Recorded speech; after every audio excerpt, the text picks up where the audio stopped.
یہ چیلنج قرآن میں آج تک چل رہا ہے, آج تک چل رہا ہے, اور ابھی تک کوئی دوسرا قرآن آیا نہیں آیا. جو لانے کی کوشش کر رہے تھے بیچارے چلے گئے, ہے بدلنے کی کوشش کی. ابھی 1 سال پہلے بیچارہ ایک رافضی کتا نکلا تھا اور کہا کہ قرآن میں سے میں 26 آیتیں نکال کر کے نیا قرآن بنا رہا ہوں. وہ پتہ نہیں کہاں ہے, قرآن کہاں گیا اس کا اور وہ کہاں گیا پتہ نہیں. نام بھی بدل گیا, دھرم بھی بدل گیا, بیوی بھی بھاگ گئی, بچے بھی بھاگ گئے, اور کہیں سڑک پر پڑے رہ گئے.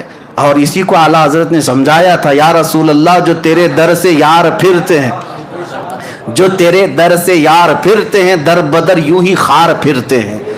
حضور کو چھوڑا تو در در کی ٹھوکریں. بیچارے کسی کے ہاں گئے تھے کچھ ٹکڑے حاصل کرنے کے لیے, لیکن ان لوگوں نے تو ہڈیاں بھی نہیں ڈالی, ہڈیاں بھی نہیں ڈالی, اور وہاں تو ہڈیوں کا تصور ہی نہیں ہے. ملتا تو کیا ملتا, ہاں سوکھا ویج ملتا, لیکن وہ بھی نہیں ملا, وہ بھی نہیں ملا. اور بعد میں آ گئے بیچارے. اب پکار پکار کر کہتے ہیں کہ اب ہمارا کیا ہوگا, نہ ادھر کے رہے نہ ادھر کے رہے. اب نام بھی کیا رکھیں پتہ ہی نہیں چلتا, کیا رکھیں, بیچ کا نام رکھنا ہوگا, کوئی بیچ کا نام. اسی لیے قرآن کو بدل دیا, زندگیاں بدل گئی, کلام نہیں بدل. ایک معجزہ یہ میرے مصطفیٰ کا. آج بھی چیلنج چل رہا ہے. امریکہ نے بھی کوشش کی ہے, بہت سارے لوگ الفرقان نام سے بھی بنائے, الفرقان نام سے, اور قرآن کے الگ الگ انداز بنائے. لیکن مسلمانوں مجھے بتاؤ, کیا تمہارے تک پہنچی وہ کتاب؟ کہیں پہنچی؟ بلکہ میں کہتا ہوں ہمارے اندر 1000 فرقے کیوں نہ ہو جائیں, ہر ایک یہاں قرآن الحمدللہ سے شروع ہوتا ہے والناس پہ ختم ہوتا ہے. اس بات پر سب کا اجماع ہے, سب کا اتفاق ہے. قرآن سب, دیوبندی بھی وہی پڑھتے ہیں, اہل حدیث بھی وہی پڑھتے ہیں, شیعہ بھی وہی پڑھتے ہیں, سب قرآن وہی پڑھتے ہیں سارے. اور بھی بہت ساری چیزیں ہیں, لیکن قرآن ایک ایسا معجزہ ہے میرے مصطفیٰ کا, اس کو کوئی بدل نہیں سکا اور نہ اس کی مثل لا سکا. یہ ہر زمانے کا چیلنج اور قیامت تک چلتا رہے گا, چلتا رہے گا. اب دوسرا معجزہ حضور کا جو بہت اعلیٰ ہونا تھا, چیلنج. اب دیکھیں ہر نبی, پھر ذہن میں بات رکھیں, ہر نبی کو اللہ نے وہ معجزہ دیا جو اس زمانے کے لوگوں کا عروج کا کام ہوتا تھا, ان کو چیلنج کرنے کے لیے دیا گیا. رب ذوالجلال کے علم میں تھا میرا آخری نبی, میرا محبوب جب جائے گا اس کی امت بعد میں ترقی کرے گی, ترقی کرے گی, ترقی کرے گی, ٹیکنالوجی آئے گی, سائنس آئے گا, اور پھر اس کے بعد یہ لوگ چاند تک پہنچنے کے دعوے کریں گے, کبھی اسپیس پہ جانے کے دعوے کریں گے, خلا میں پہنچ جائیں گے, اور اس کے بعد کہیں گے ہماری طاقت بہت زیادہ ہے. اس لیے 14 صدیوں پہلے محبوب تم بتاؤ, میں تو وہاں تک پہنچا, وہاں تک پہنچا جس کا تو کوئی نام ہی نہیں ہے, جو لامکاں ہے. اب سنو, اب کے زمانے میں 1906 کی بات کر رہا ہوں, آئنسٹائن سے پوچھا گیا تھا, اس نے ایک نیا نظریہ پیش کیا تھا, اسپیشل تھیوری آف ریلیٹیوٹی. کہتے ہیں اسپیس, ٹائم اور انرجی, ان تمام چیزوں میں گہرا تعلق ہوتا ہے. اور البرٹ آئنسٹائن نے کہا کہ اگر کوئی اوپر کا سفر کر رہا ہے تو ایک سفر یہ ہمارا انسانوں کا ہے, اور ایک سفر نوری سال کا ہے. Speed of light, speed of light کا مطلب کیا ہے؟ روشنی کی رفتار کتنی ہوتی ہے پتہ ہے آپ کو؟ روشنی کی رفتار, روشنی کی رفتار جس کو کہتے ہیں 3 lakh kilometre per second, 3 lakh kilometre per second, speed of light اس کو کہتے ہیں. سپیڈ آف لائٹ کے سفر آئنسٹائن کہتا ہے کہ ناممکن ہے, نہیں ہو سکتا. اتنی لمبا سفر اور اتنا تیز سفر کوئی کرے گا اس کا جسم ہی ختم ہو جائے گا. یعنی یہ اسپیس اگر, ہاں اس کے بعد پھر جب مشینیں تیار ہوئیں اور پھر خلا میں جانے لگے لوگ, اسپیس پر جانے لگے. اسپیس پر جانے والی جو یعنی ایجنسیاں ہیں, سب سے پہلے ناسا نے 1969 میں جو چاند پر بھیجا تھا اپنا ایک قافلہ, آپ نے سنا ہوگا, نیل آرمسٹرانگ جو سب سے پہلے چاند میں جانے کا جن کا دعویٰ ہے. بہرحال جو بھی ہے, ناسا ایک کمپنی ہے, ایک ایجنسی ہے جو اسپیس کے معاملات کو دیکھتی ہے. تو اب انہوں نے بھیجا اور وہاں چاند تک 3 لوگ پہنچے بھی, اور وہاں کی کچھ چیزیں بھی لے آئے, اور وہاں سے تصویریں بھی لے کر کے آئے. یہ ساری چیزیں ان کے نزدیک ممکن ہوئی. اور چاند کہاں ہے؟ بازو گھر میں نہیں ہے,